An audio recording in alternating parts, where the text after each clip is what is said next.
ಕೇಂದ್ರ ಬಜೆಟ್ನಲ್ಲಿ ಬಿಸಿಯೂಟ ಕಾರ್ಮಿಕರ ಬೇಡಿಕೆಗೆ ಈಡೇರಿಸುವಂತೆ ಆಗ್ರಹ.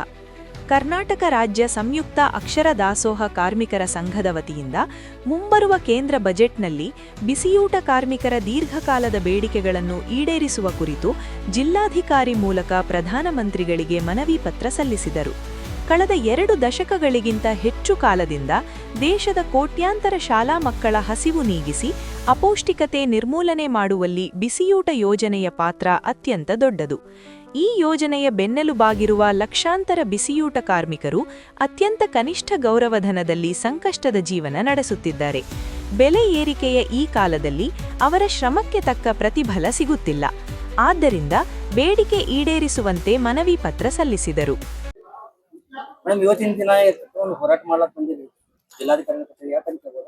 ನಮ್ಮ ಬಿಸಿಯೂಟದ ಕಾರ್ಯಕರ್ತರಿಗೆ ಪೇಮೆಂಟ್ ಜಾಸ್ತಿ ಮಾಡಿಲ್ರಿ. ಅದ ಕಾರಣ ನಾಳೆ ಬಜೆಟ್ ಕೇಂದ್ರದೊಳಗ 1ನೇ ತಾರೀಕಿಗೆ ಐತಿ.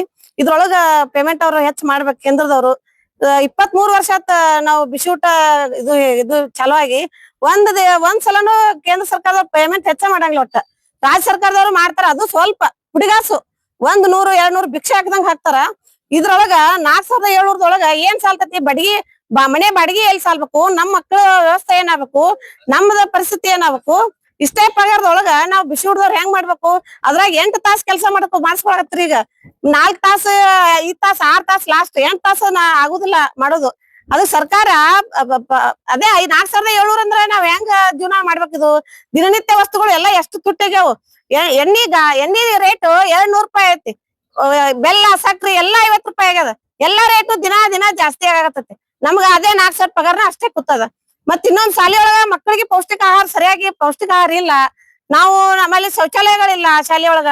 ಮತ್ತ ಜಾಸ್ತಿ ರೇಷನ್ ಎಲ್ಲ ಹೊಲಸ್ ಬರಾಕತ್ತಾವತ್. ಈ ಸಲ ಅಂತೂ ರೇಷನ್ ಕೆಟ್ಟ ಹೊಲಸ್ ರೇಷನ್, ಸರಿಯಾದ ರೇಷನ್ ಬರಂಗಿಲ್ಲ. ಸರಿಯಾದ ವ್ಯವಸ್ಥೆ ಇಲ್ಲ ಶಾಲೆಯೊಳಗ. ಈಗ ಜಂಟಿ ಇವ್ರು ಶಾಲೆ ಒಳಗ ಅಧ್ಯಕ್ಷರು ಮಾಡ್ಯಾರ ಜಂಟಿ ಅವ್ರು ಸರಿಯಾಗಿ ನಮ್ಗ ಶೆಡ್ಯೂಲ್ ಸಹಿ ಮಾಡಕ್ ಸರಿಯಾಗಿ ಬರೋದಿಲ್ಲ. ನಾವ್ ಹೇಳ್ದಾಗ ಅವ್ರು ಬರಂಗಿಲ್ಲ. ಅವ್ರ ಇದ್ದಾಗ ಶಾಲಿ ಸುಟಿ ಇರ್ತಾವು. ಮತ್ ಅವ್ರಿಗೆ ನಮ್ಗೆ ಅಡ್ಜಸ್ಟ್ ಆಗೋಲ್ತು. ಅವ್ರಿಗೆ ಜಂಟಿ ಖಾತೆ ತೆಗೆದ್ ಬಿಡ್ಬೇಕ ಅದನ್ನ. ಇನ್ನೊಂದು ಶಾಲೆ ಒಳಗಂದ್ರ ಊಟದ ವ್ಯವಸ್ಥೆ ಸ್ವಲ್ಪ ಚೇಂಜ್ ಆಗ್ಬೇಕು. ಯಾಕಂದ್ರ ಮಕ್ಕಳಿಗೆ ಪೌಷ್ಟಿಕತೆನ ಇಲ್ಲ. ಅದ್ರೊಳಗ ಅದೇ ಅನ್ನ ಸಾರು ಆಗ್ಬಿಟ್ಟದ. ಇನ್ನೊಂದೇನಪ್ಪಾ ಅಂತಂದ್ರ ಮೊನ್ನೆ ತಿಂಗಳಲ್ಲಿ ಒಬ್ಬ ಏನಾಯ್ತಪ್ಪ ಅಂದ್ರೆ ಬಿಸಿಯೂಟದ ಕಾರ್ಯಕರ್ತ ಒಬ್ಬರಿಗೆ ಸಸ್ಪೆಂಡ್ ಮಾಡ್ತಾರ. ಯಾಕ ಸರಿಯಾಗಿ ಅಡಿಗೆ ಮಾಡಿ ಹಾಕಿಲ್ಲ ಈ ಸತ್ ಅವ್ರು ಕೊಟ್ಟಂತದೇ ನೀವು ಮಾಡಿ ಹಾಕಿರೋ ಅಥವಾ ನಿಮ್ ಮನೆದಿಂದ ಮಾಡ್ಕೊಟ್ರು? ಸರ ಅವ್ರು ಕೊಟ್ಟಿದ್ರೊಳಗ ನಾವ್ ಸ್ವಚ್ಛತೆ ಮಾಡಿ ಹಾಕ್ತಿವ್ರಿ ಸರ. ಅದು ಸ್ವಚ್ಛತೆ ಮಾಡೋದಂದ್ರೆ ಎಷ್ಟು ಹೊಲಸ್ ಇರ್ತಾವ್ರ ನೋಡ್ಬೇಕು. ಬ್ಯಾಳಿ ಒಳಗ ನುಸಿ ಎಷ್ಟು, ಹುಳ ಎಷ್ಟು, ಅದೆಲ್ಲಾ ಸ್ವಚ್ಛ ಮಾಡಿ ನಾವ್ ಡೈಲಿ ಮಾಡ್ತೀವಿ ಮಕ್ಕಳಿಗೆ. ಯಾಕಂದ್ರ ಅಲ್ಲಿ ಇರುವಂತ ಮಕ್ಕಳು ನಮ್ಮೂ ಅದಾವ್. ನಮಗ ಕೆಟ್ಟ ಹೆಸರು ಬರ್ಬಾರ್ದ, ನಮ್ ಶಾಲೆ ಹೆಸರು ಕೆಡಬಾರ್ದ.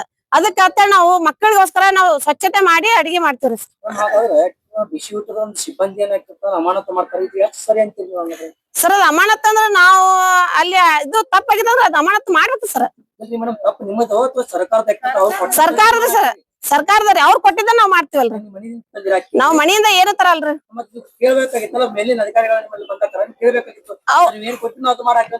ಹೇಳಿರಿ ಸರ್, ನೀವು ಕೊಟ್ಟಂತದ ಮಾಡ್ಯಾಕಿವಿ, ಇಂತ ರೇಷನ್ ಆದ್ರ ನಮ್ಗೆ ಕಳ್ಸ್ಬೇಡ್ರಿ ಸರ್ ಅಂತ ಹೇಳಿ. ಅಧಿಕಾರಿಗಳು ಏನೇ ಹೇಳ್ತಾರ? ಚಲೋ ಕಳಿಸ್ತೀವಿ, ಮುಂದಿನ ಸಲ ಚಲೋ ಕಳಿಸ್ತೀವಿ ಅಂತ ಹೇಳ್ತಾರ. ಮತ್ತೆ ಇನ್ನೊಂದ್ ಏನ್ ಹೇಳ್ತಾರ ಈ ಸದ ನಿಮ್ಮ ಶಾಲೆಯಲ್ಲಿ ಒಂದ್ ಅನಾಜ್ ಕಡಿಮೆ ಖಾಲಿ ಆಗತ್ತಾರ, ಬೇರೆ ಶಾಲೆಯಿಂದ ಹಿಡ್ಕೊಂತಂದಿ ಮಾಡ್ಬೇಕಂತಾರ. ಅದ್ ಬೇರೆ ಶಾಲೆದವ್ರು ಕೊಟ್ಟಿದ್ರೆ ನೀವೇನ್ ಮಾಡ್ತೀರ? ಸರ್ ಏನು ಮಾಡಕ್ಕಾಗಲ್ರಿ. ಬೇರೆ ಶಾಲೆಯವ್ರು ಯಾಕೆ ಕೊಡ್ತಾರ? ಕೊಡುದಿಲ್ರಿ. ಅವ್ರು ಶಿಕ್ಷಕರು ಇರ್ತಾರಲ್ರಿ, ಅವ್ರು ತಂದ್ ಕೊಡ್ತಾರ, ನಾವ್ ಮಾಡ್ತೀವ್ರಿ. ಮತ್ತೆ ಹಾಗಾದ್ರೆ ಸದ್ ನಿಮ್ ಪೇಮೆಂಟ್ ಎಷ್ಟು ಸಿಗತ್ತ? ನಮ್ ಪಗಾರ ಬರೇ 4700 ಕೇವಲ 4700 600 ಅಷ್ಟ. ಈ ಬಿಸಿಯೂಟ ಸ್ಕೀಮ್ ಬಂದ್ 2 ವರ್ಷ ಆಯ್ತು. 22 ವರ್ಷ ಆತ್ ನೋಡ್ರಿ ಸರ್. ವೇತನ ಎಷ್ಟಿತ್ತು ಮೇಡಮ್? 650. ಹಾ ರೀ, ಈ ಪೇಮೆಂಟ್ ಆದ್ರೆ ತಿಂಗಳ ಸರಿಯಾಗಿ ಬರ್ತದ ನಿಮ್ಗೆ? 2 ತಿಂಗಳ 3 ತಿಂಗಳ್ರಿ ಸರ್. ಇನ್ನೊಂದೇನ್ರಿ, 6 ತಿಂಗಳ ಒಬ್ಬರಿಗೆ ಹಾಕಲ್ರಿ ಸರ್. ಇಲ್ಲೇ ಜಡ್ಪಿ ಆಫೀಸರ್, ಅದೇ ಮೇಡಮ್ ಜಡ್ಪಿ ಆಫೀಸರ್ ಹೇಳ್ತಾರ್ರಿ 6 ತಿಂಗಳವರೆಗೂ ಇನ್ನೂ ಪೇಮೆಂಟ್ ಮಾಡಿಲ್ರಿ. ಮೇಡಮ್ ಕೇಳಿದ್ರೆ ಏನ್ ಹೇಳ್ತಾರ? 3 ತಿಂಗಳು ಕೊಡ್ತೇನೆ, ಇನ್ನು 3 ತಿಂಗಳು ಕೊಡೋದಿಲ್ಲ ಅಂತ ಹೇಳ್ತಾರ ಸರ್. ನೆನಪಿಲ್ರಿ. ಸಮಸ್ಯೆ ಅಂದ್ರೆ ಏನ್ರಿ, ಶಿಕ್ಷಕರು ಅವ್ರಿಗೆ ಸಹಿ ಮಾಡೋದಾಗಲ್ಲ ಶಾದಿಲ್ವಾರ ಸರಿಯಾಗಿ. ಮತ್ತ ಕೈಪಲ್ಯ ಅದೆಲ್ಲಾ ಚಲೋದು ತಂದಿರ್ತಾರ, ಕರೆ ರೇಷನ್ ಸರಿ ಇರುದಿಲ್ರಿ ಒಟ್ಟ. ಗಂಗೂಬಾಯಿ ಉಳ್ಳಾಗಡ್ಡಿ ರೀ, ಮಸೂತ್ರಿ, ಶ್ರೀ ಗುರು ಸಂಗಣ ಬಸವೇಶ್ವರ ಶಾಲೆ. ಅನುದಾನ ರೀ. ಇವತ್ತು AIUTUC ಕೇಂದ್ರೀಯ ಕಾರ್ಮಿಕ ಸಂಘಟನೆಗೆ ಸಂಯೋಜನೆಗೊಂಡಿರ್ತಕ್ಕಂಥ ಕರ್ನಾಟಕ ರಾಜ್ಯ ಸಂಯುಕ್ತ ಅಕ್ಷರ ದಾಸೋಹ ಕಾರ್ಯಕರ್ತೆಯರಿಂದ ಇವತ್ತು ನಾವು ಪ್ರತಿಭಟನೆಗಳು ಮಾಡ್ತಾ ಇದ್ದೇವೆ. ಯಾಕಂದ್ರ ಫೆಬ್ರವರಿ 1ನೇ ತಾರೀಕು ಕೇಂದ್ರ ಬಜೆಟ್ ಇದೆ. ಕೇಂದ್ರದಲ್ಲಿ ಬಂದಿರತಕ್ಕಂತ NDA ಗೌರ್ಮೆಂಟ್ ಕಳೆದ 12 ವರ್ಷಗಳಿಂದ ಬಿಸಿ ಊಟ ಕಾರ್ಯಕರ್ತೆಯರಿಗೆ ನಯ ಪೈಸಾನು ಜಾಸ್ತಿ ಮಾಡಿಲ್ಲ. ಅವ್ರು ಹೇಳ್ತಾ ಇದಾರ ನಮ್ಮ ಕೇಂದ್ರ ಸರ್ಕಾರ ವಿಕಸಿತ ಭಾರತ, ಅಭಿವೃದ್ಧಿ ಭಾರತ, ಆ ನಂತರ 5ನೇ ಸ್ಥಾನದಲ್ಲಿ ಅದೆವು. ಈ ತರ ಬೇರೆ ಬೇರೆ ಹೇಳಿಕೆಗಳನ್ನ ನಮ್ಮ ಕೇಂದ್ರ ಸರ್ಕಾರ ಕೊಡ್ತಾ ಇದೆ. ಅದೇ ದೇಶದಲ್ಲಿ ಕೇವಲ 4,006ರಿಂದ 4,700 ರೂಪಾಯಿದಲ್ಲಿ ಕೆಲಸ ಮಾಡುವಂತ ಪ್ರೈಮರಿ ಸ್ಕೂಲಲ್ಲಿ ಬಿಸಿ ಊಟ ಕೆಲಸ ಮಾಡುವಂತ ಕಾರ್ಯಕರ್ತೆಯರು, ಇಲ್ಲಿ ಕೆಲಸ ಮಾಡುವಂತ ಕಾರ್ಯಕರ್ತೆಯರು ಎಂತ ಕುಟುಂಬ ಇದು? ಬಹುತೇಕ ಜನ ವಿಧವೆಯರು, ಒಬ್ಬಂಟಿಗ ಮಹಿಳೆಯರು. ಇಡೀ ಕುಟುಂಬದ ಭಾರವನ್ನ ಈ ಮಹಿಳೆಯರ ಮೇಲಿದೆ. ಈ ಮಹಿಳೆಯರು ಬೆಳಿಗ್ಗೆ 8 ಗಂಟೆಗೆ ಹೋದ್ಮೇಲೆ 1 ತಾಸು 2 ತಾಸು ಅಂತ ಹೇಳ್ತಾ ಇದಾರೆ. ಅವರು 4:30 5 ಗಂಟೆ ಆದ್ರೂ ಕೂಡ ಇವ್ರು ಆ ಕೆಲಸದಲ್ಲಿ ಇರ್ತಾರ. ಪ್ರತಿಯೊಂದು ಆಹಾರ ಪದಾರ್ಥಗಳು ಸ್ವಚ್ಛ ಮಾಡ್ಬೇಕು, ಪಾತ್ರೆಗಳು ತೊಳಿಬೇಕು, ಕಸ ಹುಡುಗಬೇಕು, ಪ್ರತಿಯೊಂದು ಮಾಡ್ಬೇಕು.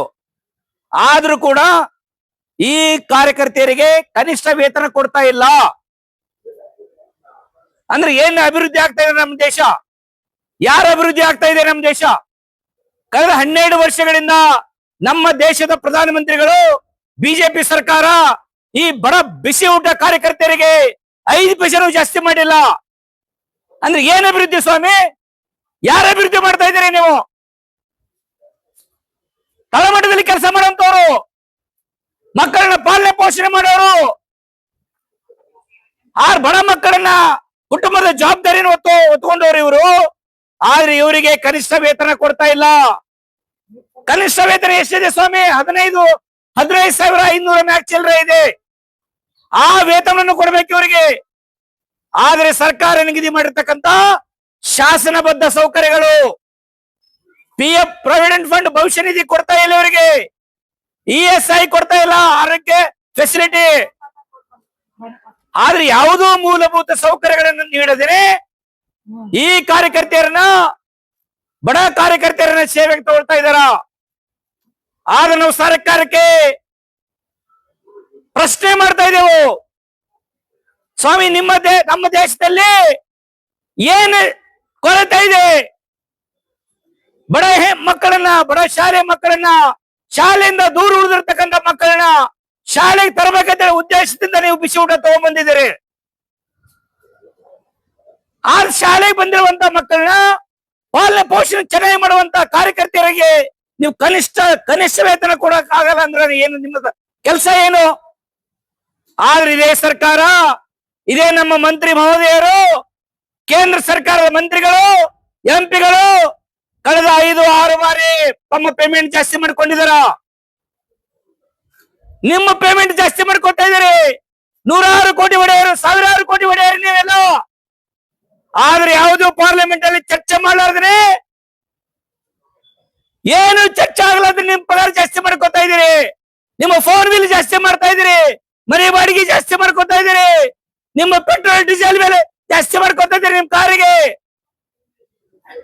ನಿಮ್ಮ TIDA ಜಾಸ್ತಿ ಮಾಡ್ಕೊತಾ ಇದೀರಿ.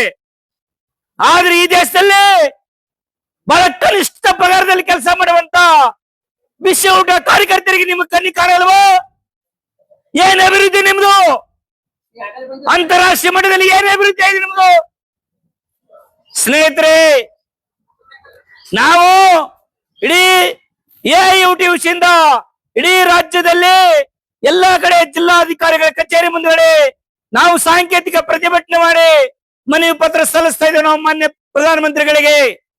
ಕಳೆದ 12 ವರ್ಷಗಳಿಂದ ನೀವು 5 ಪೈಸೆ ಜಾಸ್ತಿ ಮಾಡಿಲ್ಲ. ನಿಮ್ಮ ಪಗಾರ ಜಾಸ್ತಿ ಮಾಡ್ಕೊಂಡ್ರಿ, MLA MP ಗಳದು, ಮಿನಿಸ್ಟರ್ದು. ಈ ಬಾರಿ ಆದ್ರೂ ಕೂಡ ಈ ಬಿಸಿ ಊಟ ಕಾರ್ಯಕರ್ತರಿಗೆ ಕನಿಷ್ಠ ವೇತನ 15,000ಕ್ಕಿಂತ ಮೇಲೆ ಜಾಸ್ತಿ ಮಾಡಬೇಕು. ಆನಂತರ ಬಡ ಮಹಿಳೆಯರ ಪರವಾಗಿ, ಮಹಿಳಾ ಕಾರ್ಮಿಕರ ಪರವಾಗಿ ಅಧಿಕಾರ ಬಂದಿರತಕ್ಕಂತ ನೀವು 12 ವರ್ಷದಿಂದ ಮಹಿಳಾ ಕಾರ್ಮಿಕರಿಗೆ ನಿಮಗೆ ಗಮನ ಕೊಡಕ್ಕಾಗ್ತಾ ಇಲ್ವಾ? ಏನು ಇದಕ್ಕಿಂತ ಮುಖ್ಯವಾದಂತ ಕೆಲಸ ಏನು? ಸ್ನೇಹಿತರೆ, ಇದನ್ನ ಪ್ರಶ್ನೆ ಮಾಡಬೇಕಾಗಿದೆ ನಾವು. ಈ ದಿಶೆಯಲ್ಲಿ ಈ ಬಿಸಿ ಊಟ ಕಾರ್ಯಕರ್ತರು ಏನ್ ಕೆಲಸ ಮಾಡ್ತಾ ಇದಾರ, ಇವರಿಗೆ ಮೊದಲನೇ ಬೇಡಿಕೆ ಕನಿಷ್ಠ ವೇತನ ಜಾರಿಗೊಳಿಸಬೇಕು, PF ಕೊಡ್ಬೇಕು, ESI ಕೊಡ್ಬೇಕಂತೇಳಿ ಕೇಳ್ತಾ ಇದ್ದೇವೆ ನಾವು. ಒಂದು ವೇಳೆ ಮುಂಬರುವ ದಿನಗಳಲ್ಲಿ ಈ ಫೆಬ್ರವರಿ 1ನೇ ತಾರೀಕಿಗೆ ಕೇಂದ್ರ ಬಜೆಟ್ ಏನಿದೆ, ಬಜೆಟ್ ಅಲ್ಲಿ ಈ ಬಿಸಿ ಊಟ ಕಾರ್ಯಕರ್ತರಿಗೆ ಪಗಾರ ಜಾಸ್ತಿ ಮಾಡದೇ ಇದ್ರೆ ಬಹಳ ಉನ್ನತವಾದಂತಹ ಹೋರಾಟ ಮಾಡಬೇಕಾಗ್ತದ. ಇಡೀ ಜನ ಸಮುದಾಯ ಕರ್ಕೊಂಡು, ನಮ್ಮ ಕುಟುಂಬದ ಸದಸ್ಯರನ್ನು ಕರ್ಕೊಂಡು ಹೋರಾಟ ಮಾಡುವುದಗಳಿಗೆ ಬಹಳ ದೂರ ಉಳಿದಿಲ್ಲ.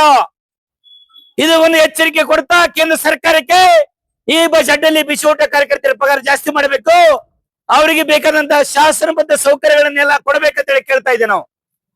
ಇನ್ನೊಂದು ಏಳನೇದಾಗಿ ಬೇರೆ ಬೇರೆ ಕೆಲಸಗಳು ಅವರಿಗೆ ನಿಗದಿತವಾಗಿರ್ತಕ್ಕಂಥ ಕೆಲಸ ಮಾತ್ರ ಕೊಡಬೇಕು. ನಿಮ್ಮದು ಮಾರ್ಗಸೂಚಿ ಏನಿದೆ ಅಷ್ಟೇ ಕೆಲಸ ಕೊಡಬೇಕು. ಅದನ್ನ ಬಿಟ್ಟು ಬೇರೆ ಬೇರೆ ಕೆಲಸಗಳನ್ನು ಕೊಡೋದು ನಿಲ್ಲಿಸ್ಬೇಕಂತ ಹೇಳಿ ಕೇಳ್ತಾ ಇದ್ದೇವೆ ನಾವು. ಈ ಒಂದು ಮನವಿ ಪತ್ರವನ್ನ ನಾವು ಮೊನ್ನೆ ಪ್ರಧಾನಮಂತ್ರಿಗಳಿಗೆ ಕಳಿಸ್ತಾ ಇದ್ದೆವು.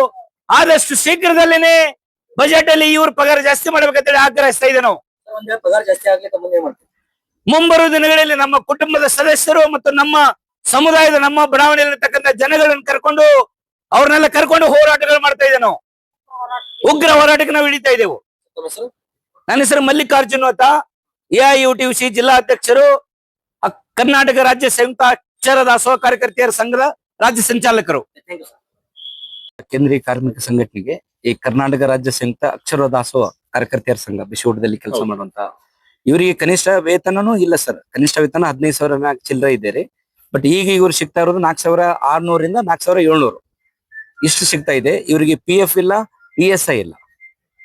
ಅದಕ್ಕೆ ನಾವು ಕೇಂದ್ರ ಸರ್ಕಾರಕ್ಕೆ ಆಗ್ರಹಿಸ್ತಾ ಇರೋದು, ಈ ಫೆಬ್ರವರಿ 1ನೇ ತಾರೀಕಿಗೆ ಏನ್ ಬಜೆಟ್ ಇದೆ, ಆ ಬಜೆಟ್ ಅಲ್ಲಿ 12 ವರ್ಷಗಳಿಂದ ಕೂಡ ನೀವು ಪಗಾರ ಜಾಸ್ತಿ ಮಾಡಿಲ್ಲ. ಕಾರ್ಯಕರ್ತೆಯರದು ಕಾರ್ಮಿಕರದ್ದು ಯಾವುದು ಕೂಡ ಜಾಸ್ತಿ ಮಾಡಿಲ್ಲ. ಈ ಬಾರಿ ಆದ್ರೂ ಕೂಡ ಬಿಸಿ ಊಟ ಕಾರ್ಯಕರ್ತರಿಗೆ ನಿಮ್ಮ ಆಯವ್ಯಯದಲ್ಲಿ ಬಜೆಟ್ ಅಲ್ಲಿ ವೇತನ ಜಾಸ್ತಿ ಮಾಡಬೇಕು, ಕನಿಷ್ಠ ವೇತನ ಜಾಸ್ತಿಗೊಳಿಸ್ಬೇಕು ಅಂತ. ಯಾಕಂದ್ರೆ ಎಲ್ಲಾ ವಸ್ತುಗಳ ಬೆಲೆ ಜಾಸ್ತಿ ಆಗಿದೆ ಸರ್. ಎಣ್ಣೆ, ತರಕಾರಿ, ಫೀಸು, ಆರೋಗ್ಯ ಎಲ್ಲಾನು ಕೂಡ ಜಾಸ್ತಿ ಆಗಿದೆ. ಅದಾದ್ಮೇಲೆ ಇವರಿಗೆ PF ಇಲ್ಲ sir, provident fund. Provident fund ಬಂದ್ರೆ ಎಷ್ಟೋ ಅವ್ರಿಗೆ ಅವಕಾಶ ಹೆಲ್ಪ್ ಆಗ್ತದೆ ಸರ್. ಮತ್ತು ESI, ಯಾಕಂದ್ರೆ ಇವರು ಮಹಿಳೆಯರಾಗಿರೋದ್ರಿಂದ ಬಹುತೇಕ ಆರೋಗ್ಯ ಸಮಸ್ಯೆಗಳು ಆತವ. ಅದಕ್ಕೆ ನಾವು ESI ಕಾರ್ಡ್ಗಳು ಕೊಡಬೇಕು ಅಂತ. ಅಂದ್ರೆ ಪ್ರತಿ ವರ್ಷ ಕೂಡ ಇವ್ರಿಗೆ ಪೇಮೆಂಟ್ ಜಾಸ್ತಿ ಮಾಡಬೇಕು. ಏನು ರಾಜ್ಯ ಸರ್ಕಾರ ಅಲ್ಪ ಸ್ವಲ್ಪ ಮಾಡ್ತಾ ಇದೆ, ಆದ್ರೆ ಕೇಂದ್ರ ಸರ್ಕಾರ ಟೋಟಲಿ ಮಾಡ್ತಾ ಇಲ್ಲ. ಅದಕ್ಕೆ ನಾವು ಕೇಂದ್ರ ಸರ್ಕಾರಕ್ಕೆ ಆಗ್ರಹಿಸ್ತಾ ಇದ್ದೇವೆ ನಾವು. ಆದಷ್ಟು ಈ ಬಜೆಟ್ ಅಲ್ಲಿ ತಮ್ಮ ಆಯವ್ಯಯದಲ್ಲಿ ಬಜೆಟ್ ಮೀಸಲಾಗಿಡಬೇಕು, ಇದು ಮಾಡ್ಬೇಕು ಅಂತ. ಬರ್ರಿ.